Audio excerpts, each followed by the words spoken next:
once again for the renegade master. Back once again for the renegade master. Back once again for the renegade master. Back once again for the renegade master. Back once again for the renegade master. Hello my renegades and welcome back. And what are we back to? I hear you say we are back to Married at First Sight series 8 and we are now on episode 10. We have a lot to talk about with this episode. As we know, it's the couple's dinner, and as we know, the honesty box will come out. But before we get into it, please hit that subscribe button, please hit that notification button so when you know I am on and doing videos. And we will now speak about what's on our minds. So as it starts off, the couples are already talking about what's going to happen tonight at the couple's dinner. And they're having their discussions about Shona and Brad and their concerns about their own relationship. So you see Roz and Thomas having a discussion about the session that they had with Paul. I still think Roz is awkward, like still awkward with Thomas. And I honestly and truly believe, I really don't think that they're going to work out their differences. Because my thing is if it's not there, it's not there. As I was saying, so at what point do you kind of like call it a day? So anyway, we move on and we see Tasha talking about Ella and Nathaniel basically, and her believing that Ella, in a nutshell, probably wants more than what Nathaniel can offer. And she honestly believes that all Ella wants to hear from Nathaniel is, you know what, I do fancy you, I do whatever, you know, that she wants to hear from him in that sense.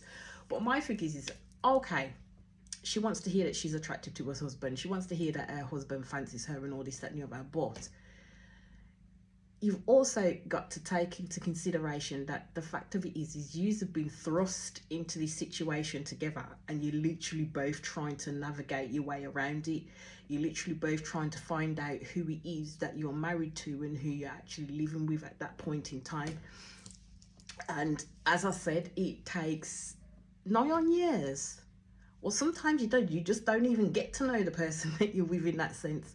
But it does take 9 years, and as I said previously, this show just condenses everything into a small moment in time, which I think can be the breeding grounds, I should say, for toxicity within relationships as well. So basically it then goes on to Shona and Brad, who have dubbed themselves, well, Brad dubbed themselves the golden couple. I did not get that memo. I didn't get that memo that they were the golden couple, because there's two other couples in that show that were doing a lot better than they are, that are actually being true to themselves within this process. And that's Tasha and Paul and Jay and Luke. They're actually doing really, really well, and they're actually taking what this show is about to heart and doing what they're supposed to be doing. But even down to the point of Terrence and Portia are actually doing really well this week, are actually really connecting with each other this week as well. With Shona and Brad, I don't see, I'll be honest, I really don't see. And as I think with the rest of the group, I think it is just bordering on a kind of lustful obsession type relationship at the end of the day, which isn't going to bode well for either one of them. Because in terms of the situation that happened when Brad had apparently, like, you know, gone to all the other couples and basically was bagging, like proper bagging Shona and the relationship and this, that and the other, and giving them intimate details about the relationship, I still don't, I think they're burying their heads in the sand. I think they are burying their heads in the sand totally and glossing over the actual real issues that are going on between them. And basically thinking that they're in this healthy space because they're able to communicate and able to talk. But to be fair, they're only literally kind of like talking about kind of situations that Brad wants to talk about. So say if Shona brought something up, like she brought up the fact that the stuff that he said to Laura and the stuff that he said to the rest of the group was not okay, he still brought it back on her, basically saying that he didn't know that she didn't like him to talk about certain things with people, and then palming it off as though he wanted to vent and he just wanted to talk to people. There's way in which you vent to people, and that's not the way to do it at all. So they really don't have a good line of communication with each other at all. They like to perceive themselves that they do, and they like to try and show an outward sign to people that they communicate quite well, but they actually don't. Like, they really actually don't. Basically, you see Luke talking about Brad. Luke is describing Brad as quite dominant within that relationship, which is true. Very, very true. But then there's being respectfully dominant and just bluntly, rudely dominant, the way that Brad is at the end of the day. There's differences. There's differences in terms of what your partner is willing to accept and not accept. But as again, it's about the communication, and you have those prior agreements and the prior discussions beforehand before you subjugate whose role is what in that regard. And I think that's what they were trying to do, but it didn't work out that way, to be honest with you. And I also agree with Luke that the L-bomb was dropped way too soon between them two, because Shona was there to learn from her past mistakes, where she's always run head first into the love phase. Like, is in love with this person, wants to be with this person, can't see her life without this person, and then is absolutely devastated when it doesn't work out. And she was supposed to be here as well in order to rein that back in and actually get to know a person first before you show all these types of emotions and stuff like that. But she ain't learned. Neither's Brad, to be fair. So now, folks, it is dinner party time. So in walks Ella and Nate, and they come in together. Yes, they do make a most gorgeous couple and do make a united front, but me, sadly, I believe that it really is not going to work out for them at all, to be fair, because Nate wants, as he says, something deeper from Ella, and he doesn't think Ella can provide that for him. Because now he goes literally deeper into the concerns that he has with Ella, in terms of the fact that, you know, she's not, her whole life has really just been concentrating on her transition, so she hasn't had the opportunity to have those deep and all-encompassing relationships to be able to reflect on that. And she's also quite younger than he is, so he's using that in regards to a bit of a barrier in terms of how they can get to know each other deeper, because he wants someone that will stimulate his mind intellectually in that sense, and stimulate his mind in terms of deep conversations and things like that. So he wants her to be able to delve deeper in herself in order to provide him what he wants. Now, my thing is with that is, so say Ella does this, as again I've said, does the bar then move? Does it move, or does it stay the same for Nathaniel? Does he find something else that Ella has to jump through hoops for? Because that's how I'm seeing it. She's jumping through hoops for in regards to him, and she's still staying. And I mean, don't get me wrong, Nathaniel is a fighter. He's in Ella's corner whenever she needs him, like totally has her back. But it's more of in a friendship type of way that he has her back, not in a freaking way that you would think is a marriage. Because Ella is the type of person, as she said, would always lead with the physicality first and not necessarily dig any deeper with people in that sense. So she's quite surface level in regards to that. But from what I've seen, Ella is the one that's actually opened up and speaking to him and actually talking about certain situations. But I think this bit scares her because she's never had to do that before. So again, we'll see how that turns out. So, and then we see Shona and Brad walking, and Nate was already chatting, because I think it was Nate. Was he chatting to Luke? He was chatting to Luke at first, like, because he'd heard the whispers going around in regards to what Brad had done with the other couples and stuff like that, and what he was saying. And basically, they're looking at them as the weakest couple. I don't know who put them as the strongest couple, to be fair. Like, seriously, I don't know who put Brad and Shona as the strongest couple, because I don't see them as the strongest couple out of any of them at all. As I've already said, the strongest couples for me is Tasha and Paul and Jay and Luke. They're the strongest couples out of all of them. So then you see Brad go over and sit down, I think it is with Nate and Luke, and basically they have a little chat with Brad. So Brad's telling them a bit of the issues and stuff like that. But this is why I like Luke, because he ain't afraid to confront people with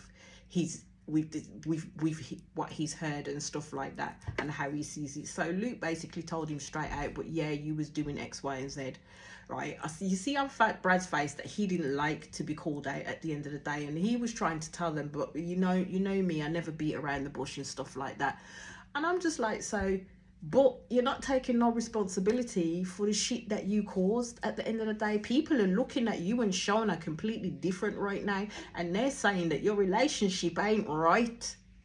That's what they're looking at you for. They're saying your relationship is not right at all. So then it moves on, and you see Peggy and George walking. And I have to give it to George. He's really trying. He's doing all the right things. But my thing is he what's the saying about a quiet life, happy wife? That's it, yeah. Quiet life, happy wife, and I think that's what George is doing. He's making her happy to have that quiet life in regards to the things that can blow up with Peggy and stuff like that. It's kind of like, don't want to even say he's stepping on eggshells at the end of the day, but I think he's feeding too much into her wants and needs and not necessarily thinking about his own and how she can fulfill his wants and needs at the same time as well. So basically she's having a chat with the girls, and of course it comes on to the tasks at hand. And Peggy did talk about the fact that she put having children quite high up, and she wants to be with someone that wants to have children as well. And she said that she put sex lower, and they were all agreeing with her and saying, well, you know, there's more important things in life than sex. Yeah, there could be, but you'd have to name all of them at the end of the day. I mean, if you ain't gonna have that type of relationship, because at the end of the day, what Peggy's failing to realise, even if you had sex once, that doesn't necessarily mean that you'll get pregnant. So it has to happen more than once at the end of the day. I think where this is, there needs to be some compromise. I mean, they could compromise in the middle, do you know what I mean? But I think she's wanting to keep her ideals of how the marriage should be and how she should perform within that marriage, but she wants George to change his and meet up with her at the end of the day. So it moves to Peggy speaking to Shona about Brad and the situation that happened there, because it had come out that nobody had seen them for that really much for that past week, and they basically said that they'd locked themselves off together, which isn't healthy. It's not okay. I understand it for one day so you can sort your shit out and do what you need to do, and then you come back to the present, but they locked themselves off in this little bubble of theirs, which is not healthy because it's not reality. Their little bubble is not reality to what's going on around them. So basically Shona agreed that she'd been living in her little bubble. Now when Peggy was talking to her and saying like she should come and be with the girls, have the chat, have the banter, and she was trying within that to give Shona advice, Shona wasn't taking on board any of that, because Shona does the whole yeah thing and just looks like deadpan, looks like, I'm like, are you really taking on board what she's saying to you, or are you just literally just giving it lip service at the end of the day? And that's what I think it's the latter part of it where she's just giving it lip service, because Shona has her blinkers on. She has her blinkers on when it comes to Brad.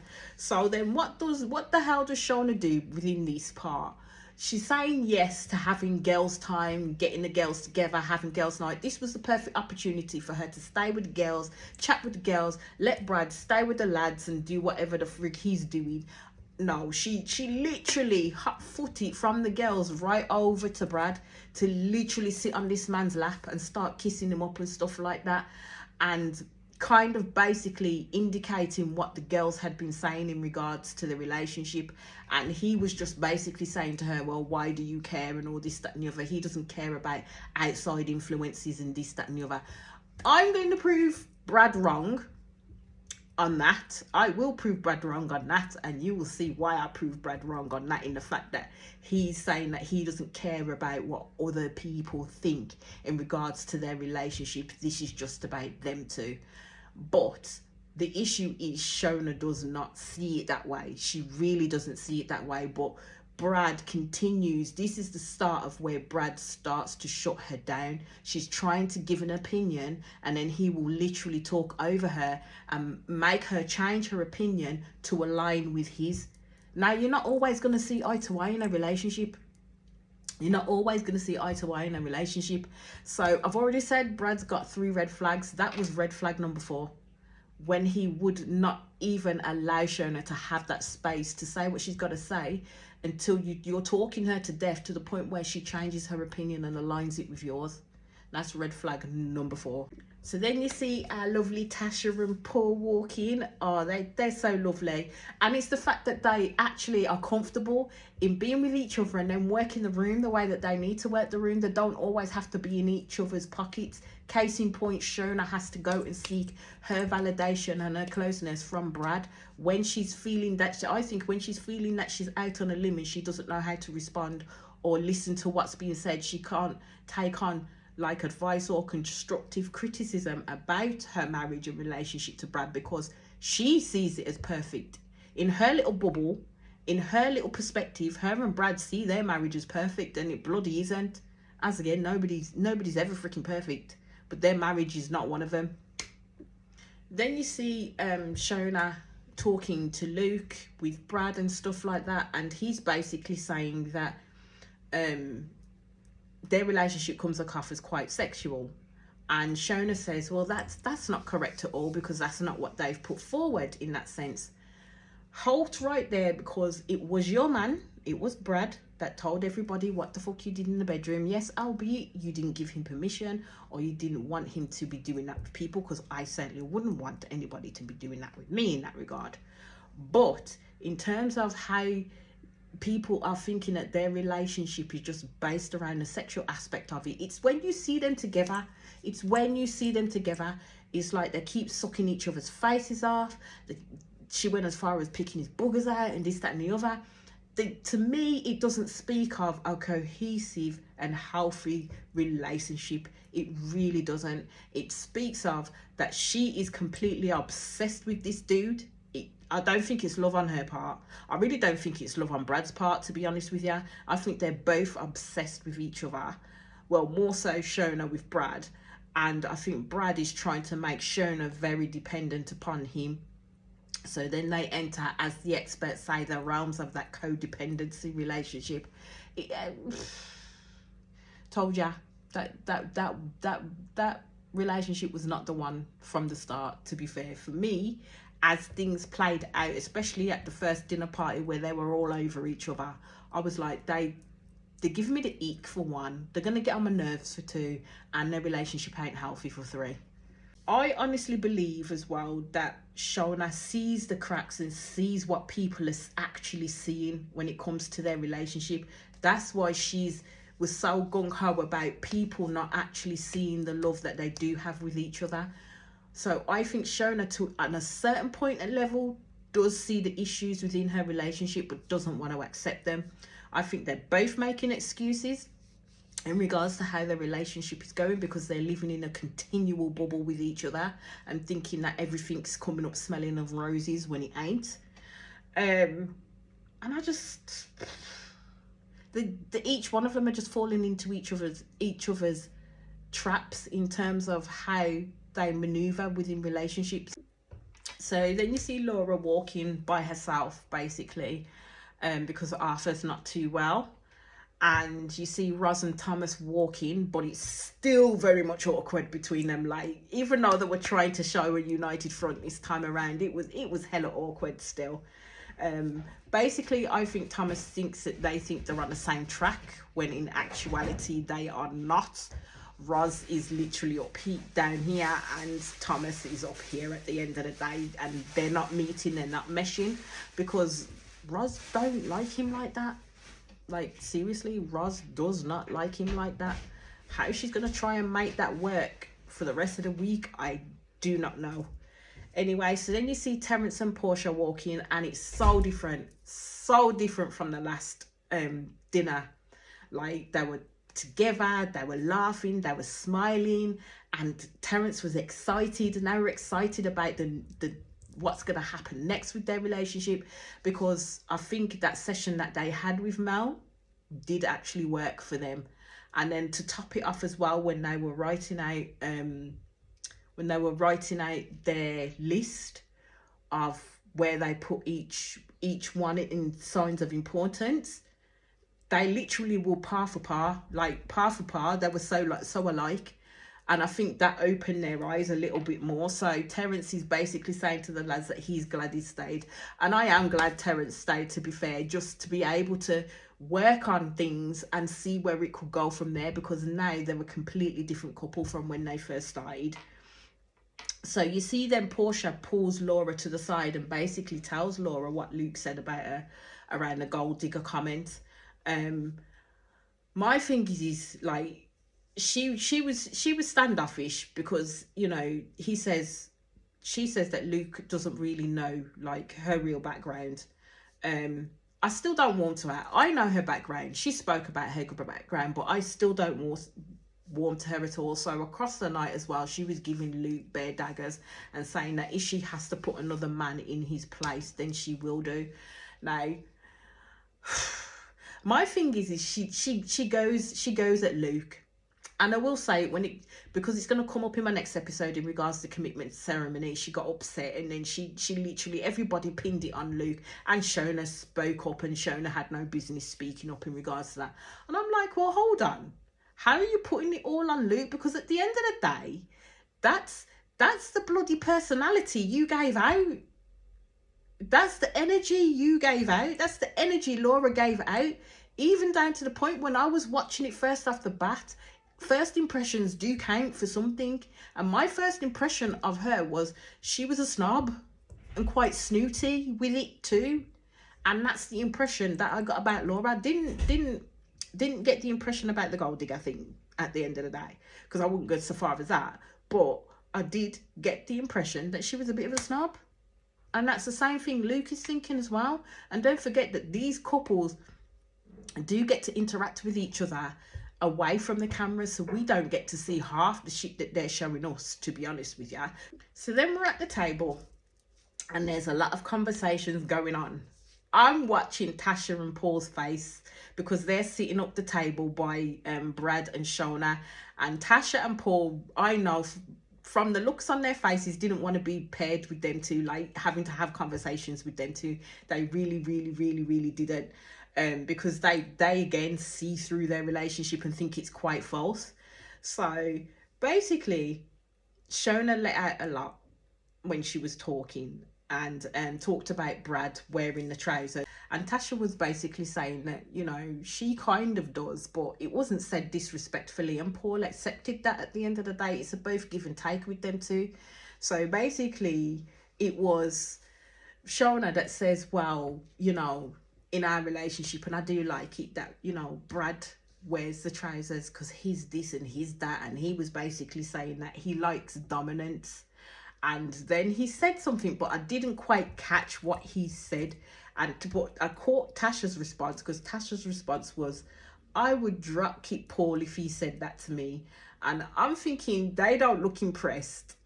I think the conversation was a little bit weird. It was absolutely weird, because you could actually see in terms of Brad and how he likes to be in control, and how Shona looks to him for validation in regards to what she's saying and how she's saying it, because she wants to make sure that she's on the same page as him, not the other way around. And it's the way in which she says that, you know, oh, I like it when he's dominant. I do tell you that I like that, don't I? And this, that, and the other. And he says that he's a dominant person within that relationship. Now, when someone says to me that they're a dominant person within that relationship, I want to know how so. Like, seriously, how so? And is there give and take, and is there respect to it?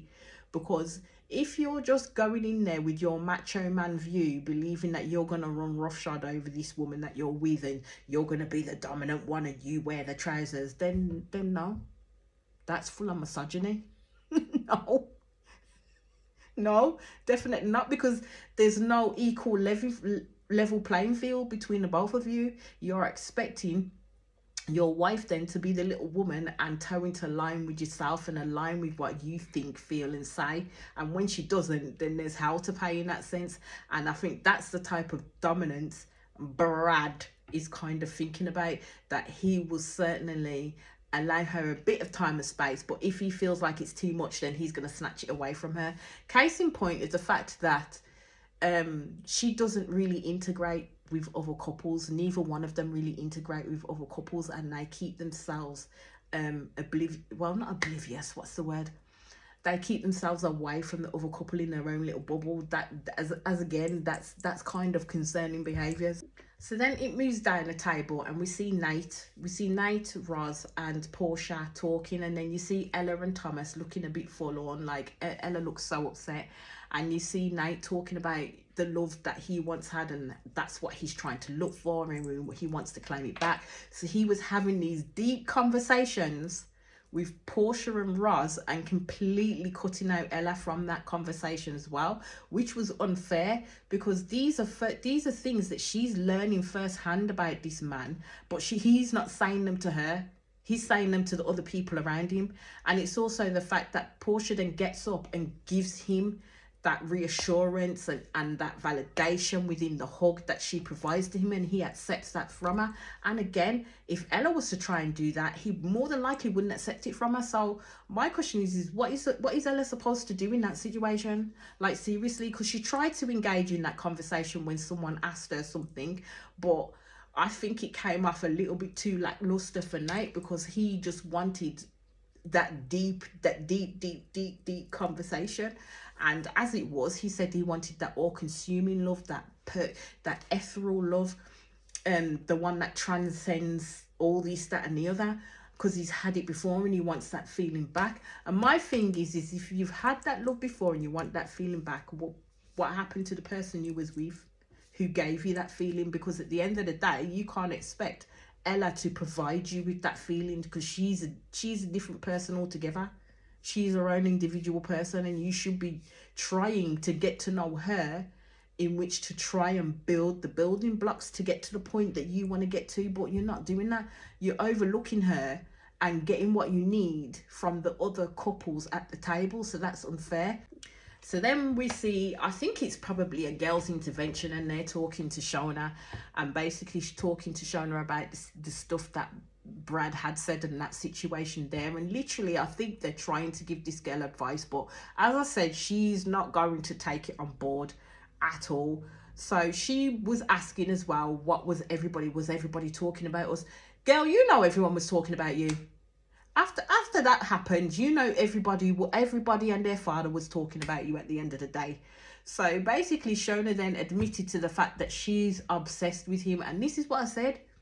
She's obsessed with this dude. She don't love him. She has an obsession with him. And that's not healthy. That is seriously not healthy, because you know what? That's going to quickly disappear. Then what you're going to be left with? What are you going to be left with to work with? And then we see, as it comes, the honesty box comes out. And what have I said to you about the honesty box? It is created. It's supposedly created to spark discussions amongst the couple. But then it also creates a divide and issues amongst the couple. And it's then how they react to what's being said to them or what's being said about them. So Paul talked about his happiest memory. And of course, his happiest memory with Tasha was when she literally got ready for him in her lingerie, and when he got out the shower. That was Paul's happiest memory. So I have to applaud him for that one, to be fair. So Shona then starts and said, how do you feel about me right now? Basically, Brad was bradding it. That's how I'm going to say it. Brad was bradding it at the end of the day. He was throwing out all these spiritual words, these flowerful phrases. Everybody looked hella bored. Everybody was like, you know what? We are on a time frame. Hurry along. Get to the point. What are you saying? Because he was going down one road to get to another road, to get to another road. Oh, look, there's a roundabout. No, he came back. Oh my God. He just kept going on and on and on. And I was like, when is he going to stop? Like, really, when is it going to stop? And it's the fact that Shona was sitting there looking deeply into his eyes as he was saying the shit that he was saying. And I'm like, are you literally, like, really accepting what he's saying? Are you reading between the lines? But I don't think she was literally soaking in every word that he was saying. But everybody was like, yeah, we don't buy it, Brad. Like, at all. We don't buy what you're saying. So everyone started laughing in between his speech, and Portia just turned around and says, Says, look how she's looking at him. She's looking at him like she's obsessed with him. And I'm like, she's right. She did say that she was looking at him like he hugged the moon and the stars. And I'm like, really, my girl? Like, really? Anyway, he has his finish, and Nate just calls that whole speech BS. And I don't know if it's the way that they edit it, but it kind of made it look like that Shona had heard what was said, or she'd picked up on the presentation of everybody else. And this is where the issue started between them two. So basically, she was saying to Brad that people are finding it hard to see them as genuine because they aren't genuine. Let's just put it that way. They are not genuine. And it'll be a massive breakup between them two at the end of the day. And I'm just like, well, if you love Brad so much, why are you so bothered about what other people think in that sense? That's where I was coming from at first. At first, I was saying, why are you so bothered about what other people think? But it isn't just about that as well. She wants to connect with people and thinking that she's made the right decision in regards to how she is with Brad. Basically, she's worried about the fact that, you know, they're this really close and connected couple. From her perspective, this really close and connected couple who are very much in love with each other. So why is it not radiating to the rest of the group? That's her concern in a nutshell. Why is it that what she's not feeling, what Brad is feeling towards her, what they're both feeling together, not connecting with the rest of the group? She doesn't understand it. So basically, all you see is Brad start to go off at Shona, and basically saying, getting his voice is raising even further as she's trying to talk. And this time, she didn't back down. So I'm proud of her for that moment, because Shona didn't back down from the bullshit that was coming out of Brad's mouth, and it was a lot of bullshit that was coming out of this man's mouth to try and shut her down. So he turns around and said, external validation doesn't matter. But she's saying, no, it doesn't. But then he's saying on the other breath, but you still want your relationship to be accepted by the group. At the end of the day, Brad is saying that external validation, so other people's opinions of their relationship don't matter. It's just about them two. But obviously it does matter, doesn't it? Because their opinion mattered to you when you tried to play away the fact that you spoke disgustingly about your wife. Their opinion mattered to you then, because you had to try and put it right and downplay and minimize what you did and the damage that you did to your marriage at that point. So in that sense, their opinion mattered, Brad. But we will move on. So at this point, it's really getting heated. Brad is not allowing Shona in one shape or form to have her own opinion. Red flag number 5, people. That is red flag number 5. And he's completely invalidating her feelings, the way in which he's speaking to her.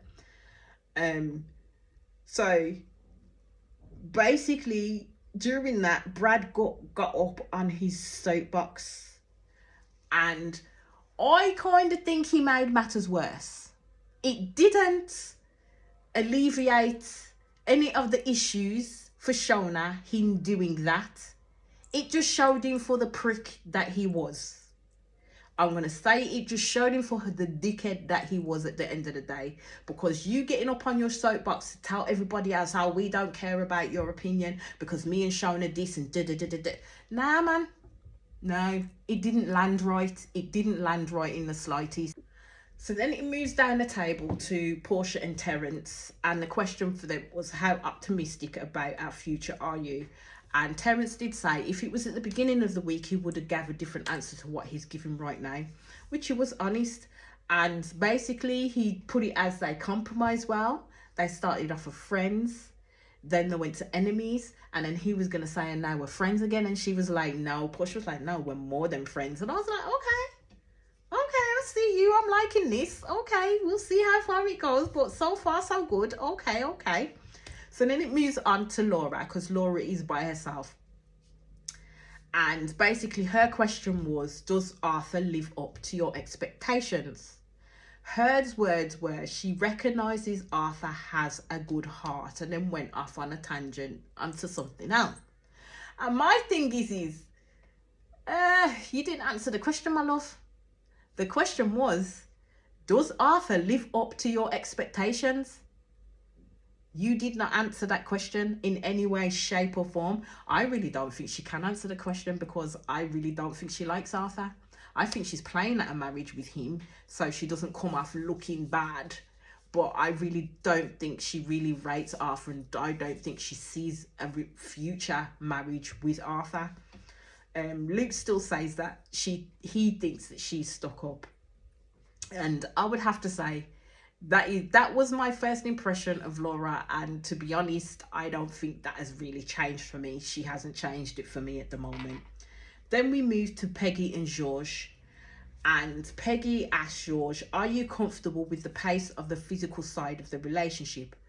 George says no, but says he is comfortable going at her pace, so she is then comfortable with him. And I thought, okay, he's reading Peggy.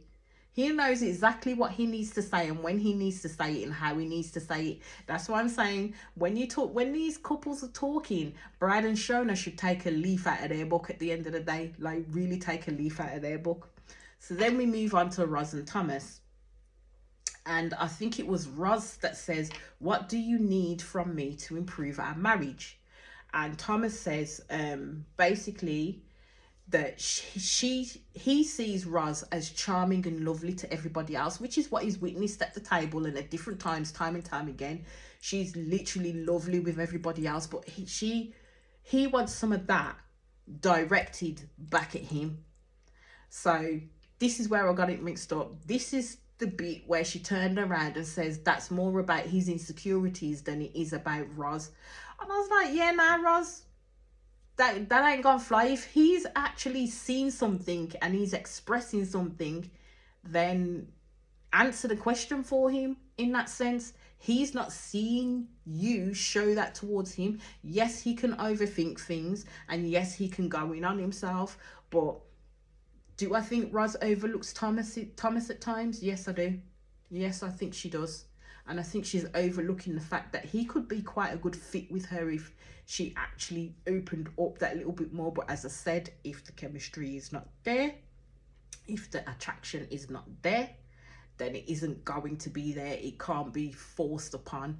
And as I said, how many times are you gonna keep trying to stay back and try and flog a dead horse when it actually isn't working for you both? So we get to Ella and Nate, and I think Nate asked Ella, how good do you think I am at compromising? And basically Ella was honest in terms of saying, well, she doesn't see much change in him at all. So she can't say whether there's been a compromise or a change, because she doesn't feel that he's compromised with her at all, because she's being open with him as much as she can be open with him, but he's not doing that to her. And that was the case in point with the letter, when he literally said what it was he wanted and needed from Ella at that point in time. And then we go to Luke and Jay. Oh God, and this is where it all fell apart. Like, this is where it all fell to hell in a motherfucking handbasket and then froze over.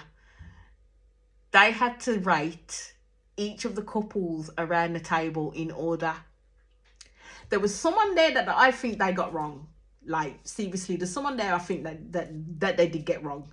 So they said basically Paul and Tasha would be first. Then they said themselves, which I agree with. Because they are the most genuine couples there, to be fair. You see Shona looking hard, like proper looking hard, as if to say, well, where are you going to put us to? Now, me, myself, if that came up, I would have gladly declined. I'd have said I ain't doing it. And the reason why I'm not doing it is because I know it will open up a can of worms, and there'll be a lot of issues that will come from me rating the couples as I see them, because not everybody around the table is going to agree. And with that disagreement, there's going to come issues. I ain't one for drama, me not do it. That's what I would have said. I ain't doing it. Anyway, they put Peggy and George next. Yeah, I would agree with that. Then they put Roz and Thomas. Now, me, myself, I wouldn't have put Roz and Thomas there because they're literally friends. They are literally friends. I would have put Portia and Terence there, to be fair. That's what I would have done. But hey ho, I ain't the one voting. Then they move on to, after that, they picked Brad and Shona and Ella and Nate together on par, to be fair. And this is where I'm saying now, because I still would have put Terence and Portia above them too. Like, seriously, I still would have put Terence up, because Brad and Shona are just fucking playing that lustful liaisons. And Ella and Nate ain't even at the point of connection. Like, seriously, not at the point of connection. So I don't understand why you'd put Terence and Portia nearest to the bottom, then Laura and Arthur, because at the bottom would be Shona and Brad. Shona and Brad and Ella and Nate, because them two would be on par, to be fair. That's what, well, yeah, that's how I would see it. And then I'd at least put Laura and Arthur above them, and Terence and Portia will be nowhere near the bottom. So Laura, then Shona's popping off. Also, Brad is also fucked off. And I'm like, okay, you just got up on your soapbox, did your whole speech about you don't need the validation of other couples here and this X, Y, and Z. Why are you bothered? Why are you honestly bothered about where you were rated, my love? You don't need their validation and their approval about your relationship, unless you really do. Unless he really does. So basically, Jay speaks to Laura and says, at the end of the day, the reason why they've put her where they've put her is she don't speak to them. And then she's then on the other side, well, you've never come to me. And I'm like, bet you they have.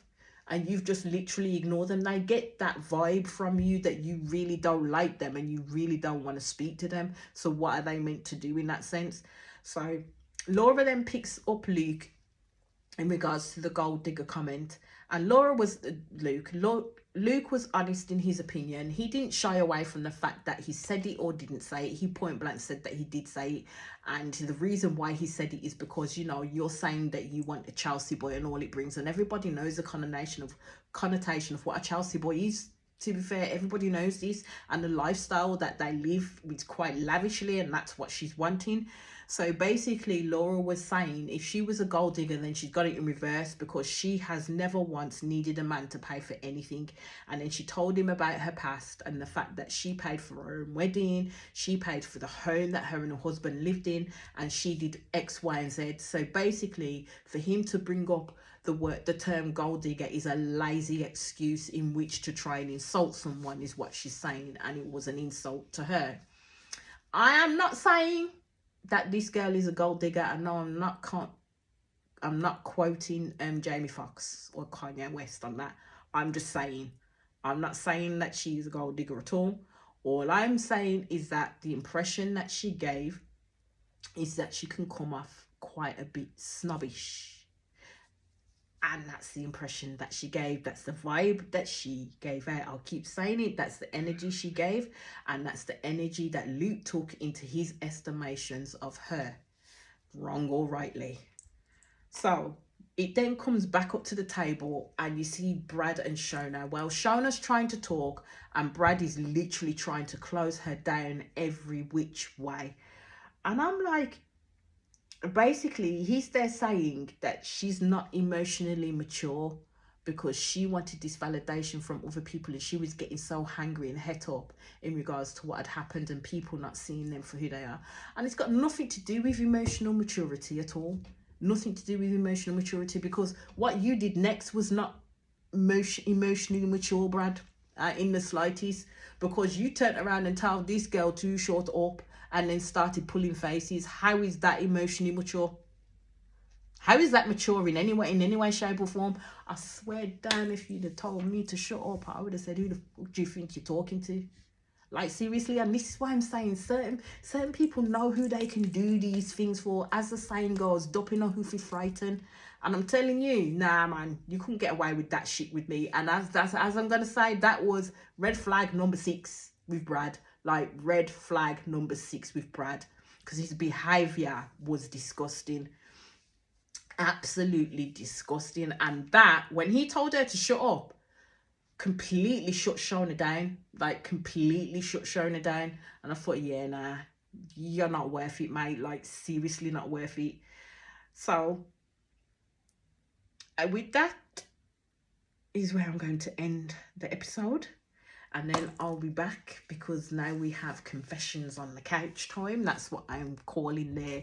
Whatever it is, I forgot what it's called. Whatever it is they do on the couch, you know, with the experts and this, that and the other. I'm calling it confessions on the couch. Okay? So, as I always say, please hit that subscribe button. Please hit that notification button so when you know I am back and doing videos. And I'll speak to you all again soon. Peace out.